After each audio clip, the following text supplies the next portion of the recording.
Hi guys, it's Deb. I'm going to try to make a fairly brief video just to kind of guide you through everything in the course on D2L.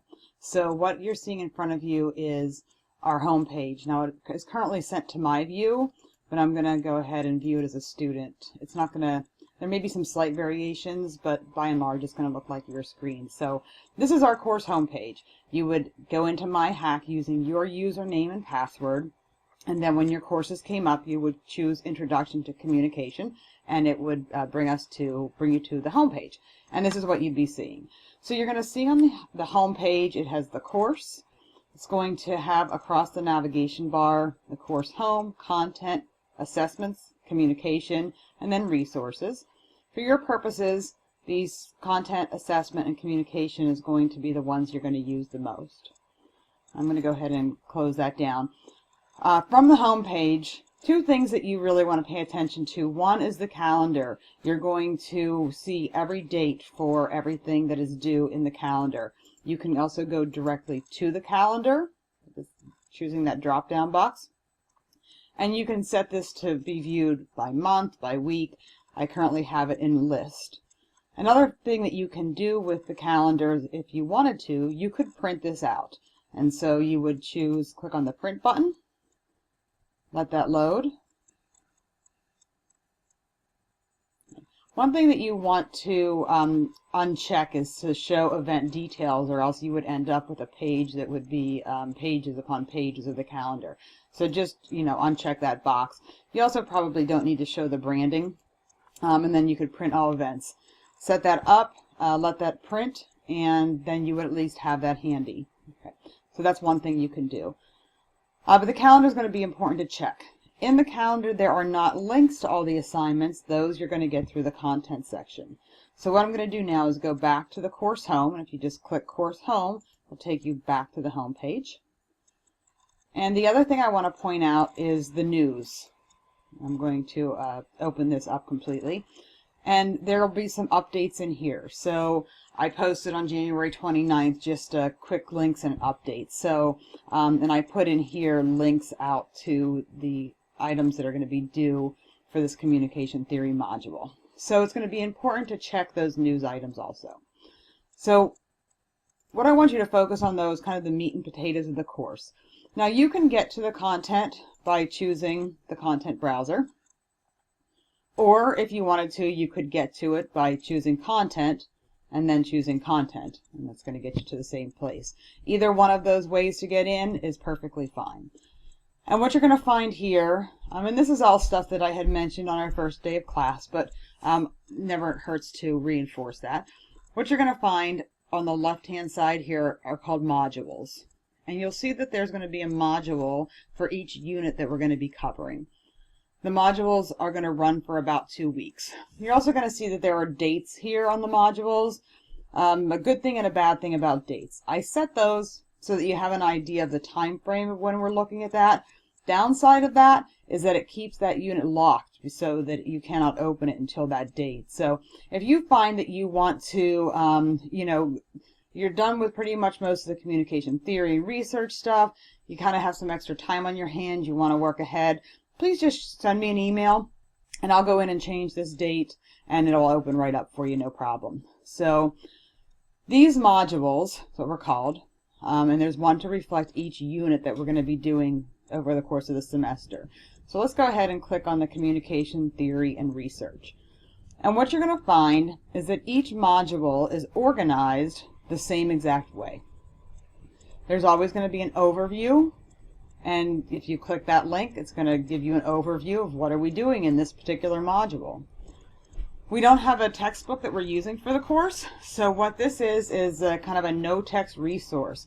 And it's going to, you click that and it will take you out to a PDF of a chapter of a book that might have been used in the book, or something that you can read to help you better understand the particular concept we're talking about. So it's going to be important that you look at that and read that. If you want to print it, go ahead and do that, but you certainly don't have to. So we've got overview, we've got text resources. Next thing there is lesson content. And when there are different concepts, there may be more than one lesson content, what's called a submodule. So here, understanding theories. And this little symbol here tells you that it's a link out to another source. So you just go ahead and click it and it'll link you out to that information that's out there. Sometimes it's videos, sometimes it might be a website, sometimes it might be a document. It varies from unit to unit. And so you're going to want to make sure that you look at all those things and take a look. That is all. It would be like being in class. So if you don't look at that stuff, it's going to be like you were not in class. So be sure to look at all the lesson content. So again, we've got an overview, we've got text resources, and then we've got lesson content.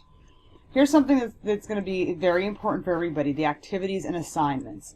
This is everything that is due related to a specific module. It's going to link out to everything that we do. You'll notice that this one you can't get to because that has ended already. Those were questions for our librarian. In each module, there's going to be a question for a guest speaker if we have a guest speaker about that concept. There's going to be a class participation discussion. That's something where you just want to post. So for this one, remember when we were in the library, I said, okay, we have this discussion. What is your study? And you needed to put kind of your citation of the study that you had chosen. You're also going to have a module graded discussion. This is a much bigger one, and where you're going to have to actually interact with each other. You're going to need to have an initial post by a certain date, and then you're going to need to reply to some of your classmates, basically 3 of them. But you do want to look through everybody's. You may not reply to everyone, but you do want to look through. And then finally, there'll be the project or the paper that's included in that module. So for all of these, it'll link you out to that discussion, or it will link you out to, in this, what is the study analysis paper? But there's more than one way to get to some of these resources. So content, and then choosing content is going to take you to this where you're going to have each module. But let's say you are looking ahead to another discussion and you're saying, well, how else do I get to that? So one, you can get to it through content. Another way is on the communication tab on the navigation bar, you can get to discussions. And here you're going to be able to link out to every single discussion that's in the course. The first group of discussions are going to be the module graded discussions. These are the ones that are going to be a little longer. You're going to make your initial post. You're going to reply to some classmates. And those are going to take you through every concept. Next, we have the class participation discussions. And again, it's going to take you through all of those. And finally, there's the guest speaker questions. So getting to discussions, you can get to them through content and looking at each module in the activities and assignments part of the module, or you can get to them from communication. Another thing that you may want to know is, I have this paper due and I don't exactly know what it's about and I don't exactly know what the requirement is, and what's this Dropbox thing? Dropbox is a great feature in D2L. It means you do not need to print out what you do and hand it to me in class. You can submit it in a Dropbox. There's going to be a link for a Dropbox for each assignment in each module. But here's another way you can get to it. Under Assessments, go to Dropbox, and it's going to show you the Dropbox for everything that there is. So let's say you've completed your study analysis paper and you want to go ahead and submit that. You would just click on that Dropbox. Okay? And what's nice is it's going to show you the rubric. There's the rubric. Here's how I'm going to grade that. Now when you want to upload a file to the Dropbox, you're just going to click on Add a File. And then if you are in My Computer and you click the Upload button, it's going to allow you to search through your computer. This is just what popped up on mine. And let's say, it's in Documents, or let's say it's on a flash drive, or wherever it is that you have it saved. And you would just, click on it and click Open. And then an Upload button would show and it would go there, and you would just click Upload. And the nice thing about a Dropbox is you have then an electronic record that you did submit something. So I highly recommend using the Dropbox, but if you're more comfortable with handing it in, I'm okay with that also. This just gives you another option. Another thing under the Assessments tab would be perhaps the rubrics. Well, how is she going to grade this? There's going to be rubrics that are going to be attached to each discussion, to each Dropbox for each assignment. But if you want to be able to quickly just get to a rubric, you can go to Assessments and then go to Rubric. And you can scroll through to see. Now, only a rubric that's published, and yes, there's a lot in here. So I'm not saying this is the best way to get to it, but it is another option. Last thing I want to talk about is grades. Grades, again, under Assessments, and you click on Grades. And from here, you can look at all the various grade items, and it's going to also show what your score is on that particular grade item.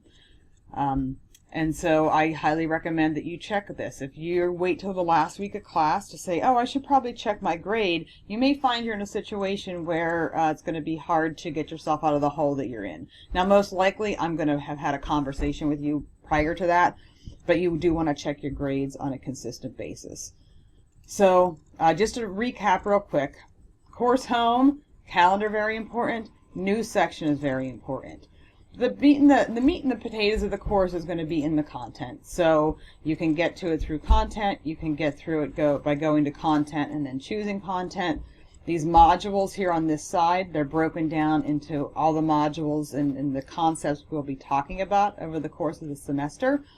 Each module is organized in the same way with an overview, text resources, lesson content. You're going to want to view all that. And then the activities and the assignments for the module. And that's everything you need to do. You're going to want to consult that calendar for exact due dates.